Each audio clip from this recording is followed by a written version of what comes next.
Политичко-економската состојба во државата е толку сложена и неизвестна што власт воопшто не е атрактивна.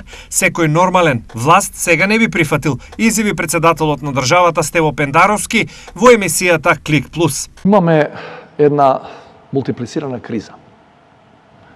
Заради војната во Украина имаме проблеми со енергијата, имаме проблеми со високите цени на производите. Претходно имавме наши парламентарни блокади, делби, пред да биде ова со Бугарија. Ова е капак на се. Значи имаме таква една ситуација во која да ти дадат на тацна да бидеш на власт, без избори треба да одбиеш, ако си нормален.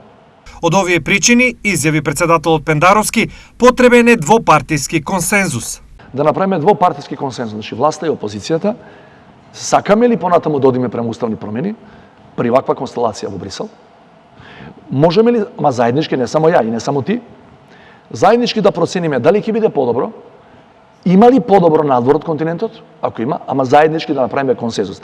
93-та, првата декларација за НАТО во парламентот ја поддржуваат сите.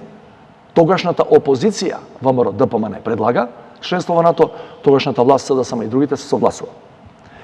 Ни еден не е против. Нема една дебата у 120 партенички состав која вела чекај, може да има и трета варијанта. Нема.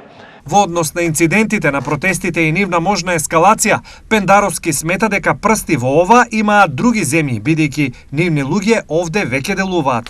Имаме неколку дузини луѓе кои се дојдени од некои од соседните држави и кои се обидуваат да испровоцираат инциденти на протестите. Значи не наши државјани. Дали стравувате од ескалација до степен кој... Знаете, овие податоци ги знаат сите надлежни органи. Во соработка со нашите партнери во НАТО правиме се што можеме да превенираме, бидејќи од таму добиваме одредени информации кој дошол, какви му се намерите и така натаму.